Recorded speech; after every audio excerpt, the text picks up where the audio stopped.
Présent, votre séquence Histoire, c'est l'une des confréries musulmanes les plus répandues au Sahel. La Tidjaniya, à l'heure où les intégrismes religieux envahissent cette région, cette branche soufie demeure moins médiatisée. Elle est pourtant bien présente au Mali, au Sénégal, au Maroc ou encore en Algérie. Cette confrérie prône un islam à contre-courant des conservatismes et du radicalisme. Direction la Zaouïa de Fès au Maroc, son berceau. Des pèlerins du monde entier prient sans discontinuer dans la mosquée où repose le fondateur, Cheikh Ahmed Tidjane.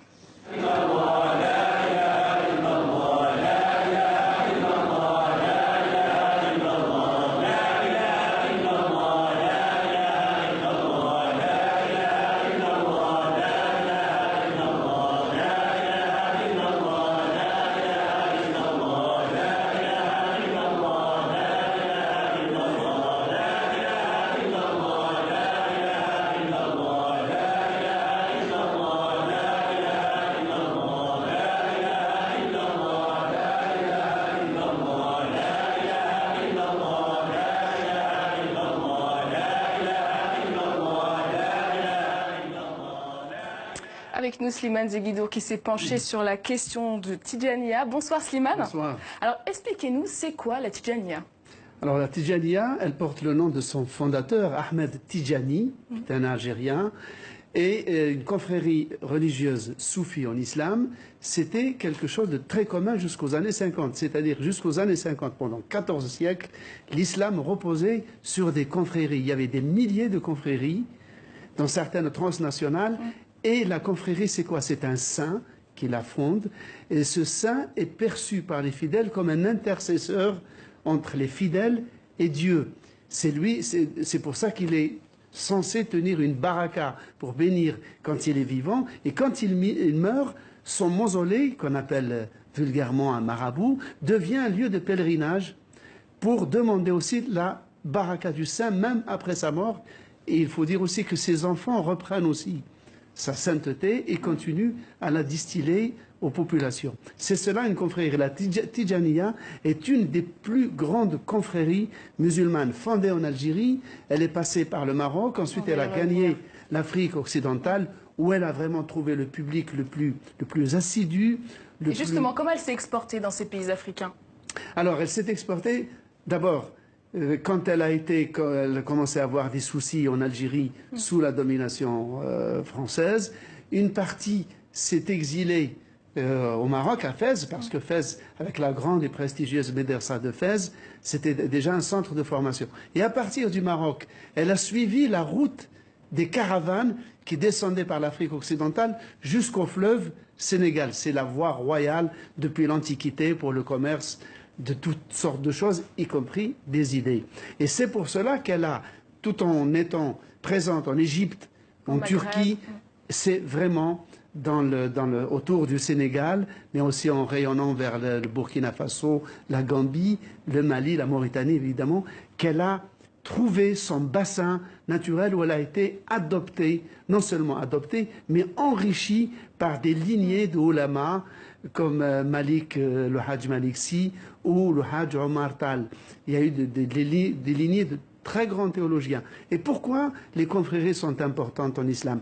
Parce que la confrérie, c'est quoi? C'est l'islam qui est né dans le désert arabe, qui arrive à s'adapter aux mœurs, au climat d'une région donnée. Et donc il prend les couleurs, il s'acclimate, il prend les couleurs du terroir. Il devient un islam local tout en restant universel. Et c'est cet islam-là qu'à partir des années 50, le salafisme a commencé à homogénéiser et à en abraser toutes les couleurs et pour le réduire à quelque chose d'immatériel presque. Et il y a aussi cette romance célèbre pendant la colonisation. Une aventurière française s'est mariée avec un des chers de la Tidjaniya.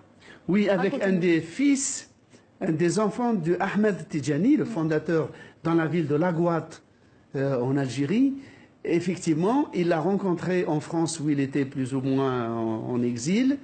Ils sont tombés amoureux. Ils sont revenus à Laghouat, très exactement à Ain Madi, qui est le berceau historique de la confrérie, et elle est devenue une maraboute. Elle était considérée que c'est comme si la sainteté dont avait hérité son mari s'était répandue sur elle, et elle était vénérée. Elle a créé des hospices, des écoles, des orphelinats, et quand son mari est mort.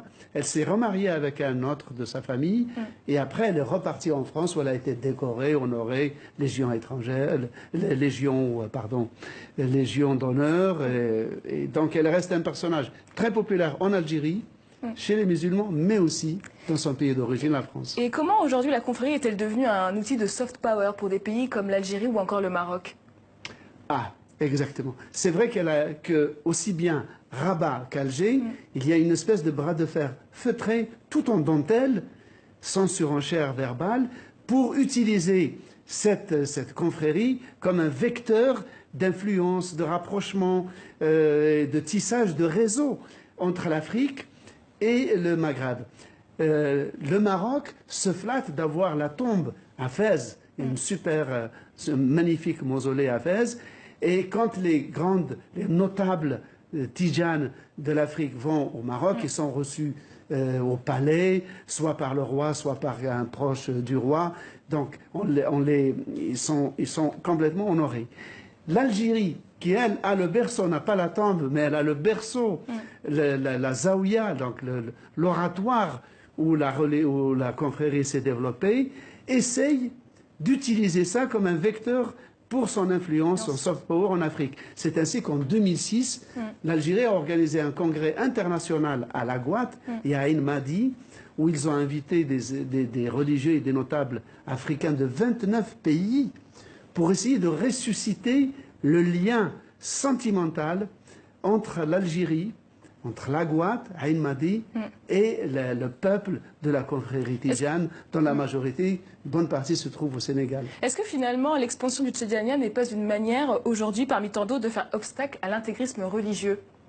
Oui, comme je le disais tout à l'heure, l'islam des confréries est un islam ludique, est un islam qui est enraciné dans la culture populaire, dans les danses, dans la musique, dans le folklore, dans la mixité, non seulement hommes-femmes, mais mixité musulmans-non-musulmans.